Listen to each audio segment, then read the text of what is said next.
This week's midweek devotional is also the children's message for Sunday, December 20th. It is the second chapter of Henry Van Dyke's The Story of the Other Wiseman, entitled By the Waters of Babylon. If you had not heard chapter 1, I'd encourage you to go and listen to that first.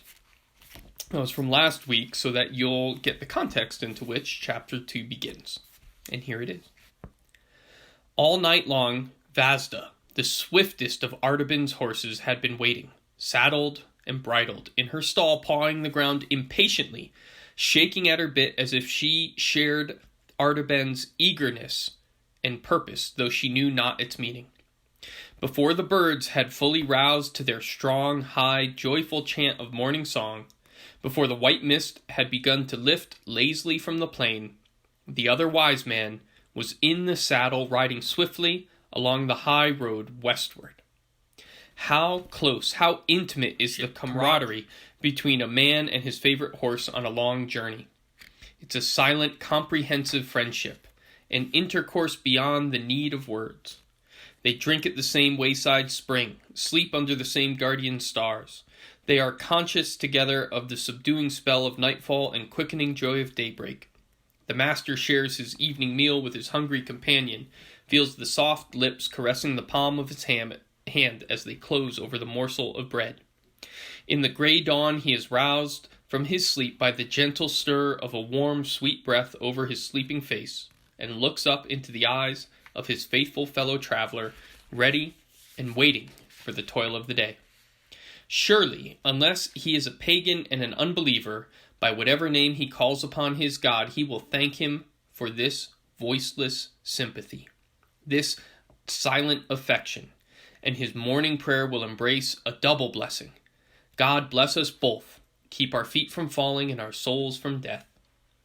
And then, through the keen morning air, the swift hoofs beat their spirited music along the road, keeping time to the pulsing of two hearts that are moved with the same eager desire, to conquer space, to devour distance, to attain the goal of the journey. Artaban must indeed ride wisely and well if he would keep their appointed hour with the other magi, for the route was 150 parsangs, and 15 parsangs was the utmost he could travel in any day. He knew Vasda's strength and pushed forward without anxiety, making the fixed distance each day, though he must travel late into the night and in the morning before sunrise. Over many a cold and desolate pass he traveled, crawling painfully across wind-swept shoulders of the hills, down many a black mountain gorge where the river roared and raced before him like a savage guide, across many a smiling vale, with terraces of yellow limestone full of vines and fruit trees, through oak groves of Karen and the dark gates of Zagros, walled in by precipices, into the ancient city of Chala, where the people of Samaria had been kept in captivity long ago, and out again by the mighty portal, riven through the encircling hills, where he saw the image of the high priest of the Magi sculpted on the wall of rock, with hand uplifted as if to bless the centuries of pilgrims, past the entrance of the narrow defile, filled from end to end with orchards of peaches and figs, through which the river Ganges foamed down to meet him, over the broad rice fields where the autumnal vapors spread their deathly mist, following along the course of the river, under tremulous shadows of poplar and tamarind, among the lower hills and out upon the flat plain, where the road ran straight as an arrow through the stubble fields and parched meadows, past the city of Ctesiphon, where the Parthian emperor reigned, and the vast metropolis of Seleucia, which Alexander the Great had built, across the swirling floods of Tigris, the many channels of Euphrates, flowing yellow through the cornlands. Artaban pressed onward until he arrived at nightfall of the 10th day beneath the shattered walls of the populous Babylon. His horse Vasda was almost spent. He would gladly have turned into the city and find rest and refreshment for himself and for her, but he knew it was still 3 hours' journey to the Temple of the Seven Spheres, where he would meet his fellow magi, and he must reach that place by midnight, if he were to find his comrades waiting. So he did not halt, but rode steadily across the stubbled fields. A grove of date palms made an island of gloom in the pale yellow sea. As she passed into the shadow, Vasda slackened her pace and began to pick her way more carefully.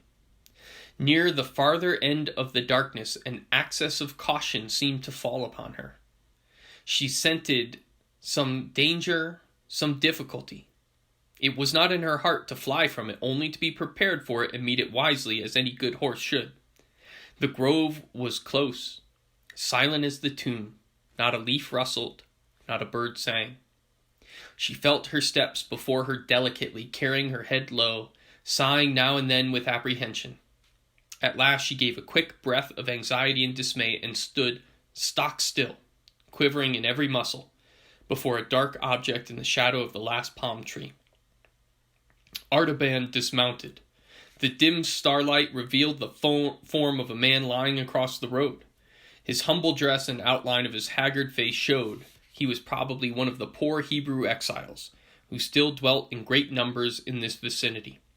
His pallid skin, dry and yellow as parchment, bore the mark of the deadly fever which ravaged the marshlands in autumn. The chill of death was in his lean hand, and as Artaban released it, the arm fell back upon its motionless breast. He turned away with a thought of pity, consigning the body to that strange burial which the Magians deemed most fitting, the funeral of the desert, from which the birds and vultures rise on dark wings, and beasts of prey slink furtively away, leaving only a heap of bones in the sand. But, as he turned, a long, faint, ghostly sigh came from the man's lips. The brown, bony fingers closed convulsively on the hem of the Magian's robe, and held him fast. Artaban's heart leapt into his throat, not with fear, but with a resentment at the importunity of this blind delay. How could he stay here in the darkness to minister to a dying stranger? What claim had this unknown fragment of human life upon his compassion or his service? If he lingered for but an hour, he could hardly reach the seven spheres at the appointed time. His companions would think he had given up the journey and would go on without him. He would lose his quest. But if he went on now, this man would surely die. If he stayed, life might be restored. Artaban's spirit throbbed and fluttered with the urgency of the crisis. Should he risk the great reward of his divine faith for the sake of a single deed of human love? Should he turn aside, if only for a moment, from following the star to give a cup of cold water to a poor perishing Hebrew? God of truth and purity, he prayed, direct me in your holy path, the way of wisdom which only you know. Then he turned back to the sick man. He loosened the grasp of his hand. He carried him into a little mound at the foot of the palm tree. He unbound the thick folds of the turban and opened the garment above the sunken breast. He brought water from one of the small canals nearby and moistened the sufferer's brow and mouth. He mingled a draught of one of those simple but potent remedies which he carried always in his girdle, for the Magians were physicians as well as astrologers, and he poured it slowly between the colorless lips. Hour after hour, he labored as only a skillful healer of disease can do, and at last the man's strength returned. He sat up, and he looked about him. "Who are you?" he said, in the rude dialect of the country. "And why have you sought me here, to bring me back to life?" "I am Artaban the Magian, of the city of Ecbatana. I'm going to Jerusalem, in search of the one who is to be born King of the Jews, great Prince and Deliverer of all men. I dare not delay any longer upon my journey, for the caravan that has waited for me may depart without me. But see, here is all I have left of bread and wine. Here is a potion of healing herbs. When your strength is restored, you can find the dwelling of the Hebrews among the houses of Babylon." The Jew raised his trembling hands solemnly to heaven. "Now may the God of Abraham, Isaac, and Jacob bless and prosper the journey of the merciful, and bring him in peace to his desired haven. But stay, I have nothing to give you in return, only this. that I can tell you where the Messiah must be sought. For our prophets have said, he should be born not in Jerusalem, but in Bethlehem of Judea. May the Lord bring you in safety to that place, because you have had pity upon the sick." It was already long past midnight. Artaban rode in haste, and Vasda, restored by the rest, ran eagerly through the silent plain and swam the channels of the river. She put forth the remnant of her strength and fled over the ground like a gazelle.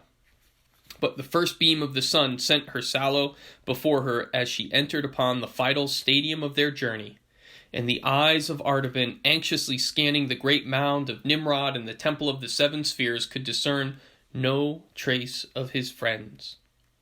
The many-colored terraces of black, orange, red, yellow, green, blue, and white, shattered by the convulsions of nature, crumbling under the repeated blow of human violence, still glittered like a ruined rainbow in the morning light. Artaban rode swiftly around the hill. He dismounted, climbed to the highest terrace, and looked to the west. The huge desolation of the marshes stretched away to the horizon and the border of the desert. Bitter stood the stagnant pools. Jackals skulked through the low bushes. There was no sign of the caravan of Wiseman, far or near. At the edge of the terrace, he saw a little cairn of broken bricks, and under them a piece of parchment.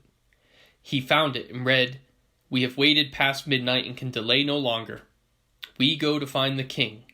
Follow us across the desert." Artaban sat down upon the ground and covered his head in despair. "How can I cross the desert," he said, "with no food and a spent horse?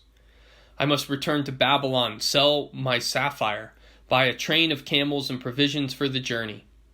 I may never overtake my friends. Only God, the merciful, knows whether I shall not lose the sight of the king, because I tarried to show mercy."